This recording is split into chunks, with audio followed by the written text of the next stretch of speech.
Muchas gracias, Presidenta. Con la venia de usted, con el permiso de las compañeras y compañeros legisladores, de los medios de comunicación y público que nos siguen esta transmisión. Aquiles Cerdán Alatriste, comprometido antirreeleccionista, comisionado por Francisco I. Madero para iniciar la revolución en Puebla, fue descubierto en la madrugada del 18 de noviembre. La policía rodeó la casa de la familia Cerdán y ésta respondió con fuego desde la azotea. Máximo Cerdán fue el primero en morir y alrededor de las 14 horas, tras salir de su escondite, el 19 de noviembre, Aquiles Cerdán fue masacrado. Inició así la revolución de 1910 conforme al Plan de San Luis. Ya con anterioridad, diversos movimientos y liderazgos inconformes con la modernidad y el orden y el progreso del porfirismo, que despojaba de sus tierras y aguas a pueblos campesinos e indígenas en favor de las haciendas, tanto en el norte con Francisco Villa como en el sur del país con Emiliano Zapata, la injusticia vivida por los peones acasillados, gestaron las causas profundas para el estallido social. Hoy venimos a reivindicar la conmemoración de la Revolución Mexicana. Hoy, en esta 60ª legislatura del Estado de México, conmemoramos el 110 aniversario del inicio de la Revolución Mexicana, un 20 de noviembre de 1910. En esta fecha dio inicio la primera revolución social del mundo, que se consumó con la constitución política más avanzada de principios del siglo XX y en victorias muy importantes de justicia social, como el derecho a la educación, el derecho a la tierra para quien la trabaja, los recursos naturales y los territoriales de los Méxicos para los mexicanos, de México para los mexicanos, que pudieron dar el derecho a una vida digna. El llamado de Francisco I. Madero tuvo un gran eco, no solamente porque antes de esto ya habían ocurrido distintos intentos de liberación en varias partes del país, claras caracterizaciones de la vida política y social, agitación libertadora que realizaron los hermanos Flores Magón con su periódico Regeneración, dieron cimiento al llamado de Francisco I. Madero para hacer esta revolución. Así, el pueblo mexicano en armas luchó por una democracia real, justicia social y libertades públicas, por la tierra, ley y libertad para los campesinos y los derechos laborales para los obreros, por la nacionalización de la industria y el comercio. La lucha fue larga, cruenta y complicada. La traición huertista y más tarde inevitables disensiones entre revolucionarios dejaron en los campos de batalla un alto saldo de sangre, de vidas y bienes perdidos, de luto, hambre y desamparo para millones de mexicanos de condición humilde, principalmente entre familias campesinas. Hecha la paz y con la Constitución del 17 como norma, el régimen de la revolución se afianzó con mayor ímpetu con el presidente Lázaro Cárdenas del Río, quien restituyó el dominio directo de la nación sobre sus recursos naturales, repartió la tierra, estableció las garantías sociales, nacionalizó industrias fundamentales, creó servicios asistenciales de salubridad y seguridad social y dio impulso considerable a la educación popular desde la primaria hasta la enseñanza técnica y superior, y de acuerdo con las modestas posibilidades presupuestales, también promovió la investigación científica. Estos logros fueron el resultado de la llamada Tercera Transformación.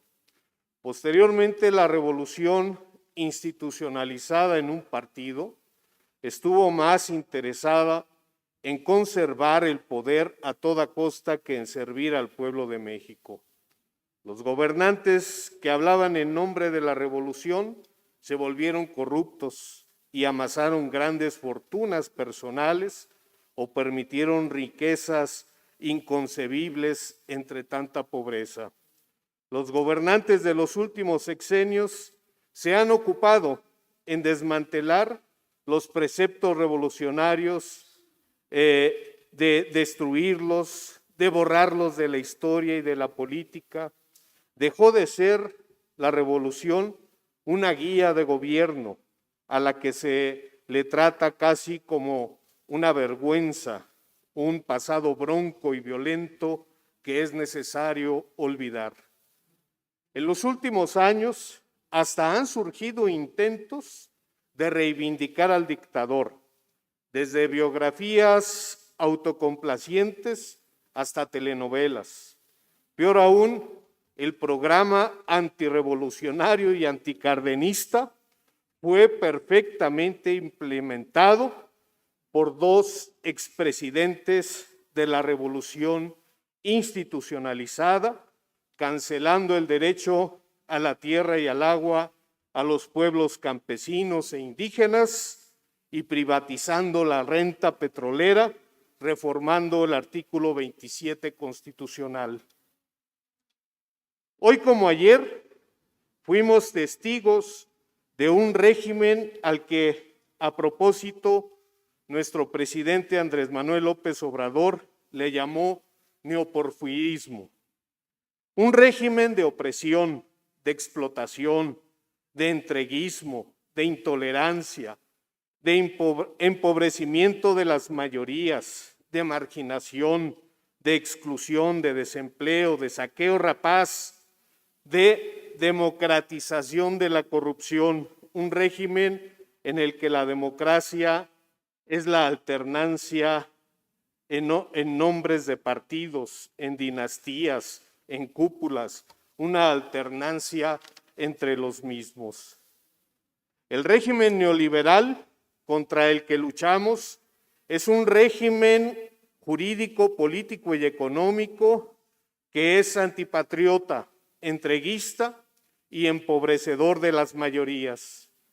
Por eso, el 20 de noviembre es una fecha de reivindicación, de recordatorio de que el pueblo debe sostenerse organizado de manera intersectorial para obtener una vida digna. Estudiantes, trabajadores del campo y de la ciudad, indígenas, desempleados, excluidos, profesionistas, subcontratados, migrantes, defensores de los derechos de la naturaleza, amas de casa, feministas, defensores de la diversidad sexual, presos políticos, presos por cuotas de la burocracia y aumento de las estadísticas, defensores de las libertades y derechos de todas las generaciones de los derechos humanos. Todas y todos debemos mantenernos unidos para lograr que la etapa de triunfo popular mostrado en las urnas el 1 de julio del 2018 trascienda en una vida digna. La conmemoración del 20 de noviembre ha sido una fecha de gran importancia para nuestro partido político Morena.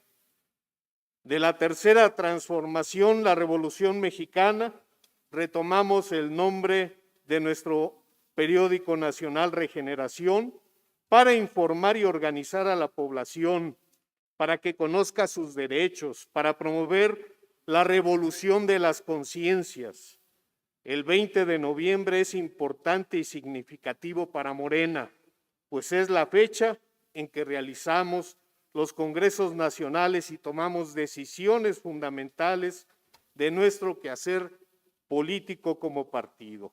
En el grupo parlamentario de Morena conmemoramos el Día de la Revolución Mexicana para reivindicar que nuestra lucha desde la tribuna es para superar el régimen autoritario, ilegítimo, anacrónico, mismo que sería ocioso atribuir a determinadas administraciones de gobierno, porque ya se sabe. En el grupo parlamentario de Morena luchamos por la justicia social para que las instituciones cumplan su función de proteger al débil frente al poder del más fuerte. Luchamos para que la justicia trascienda en su verdadero significado.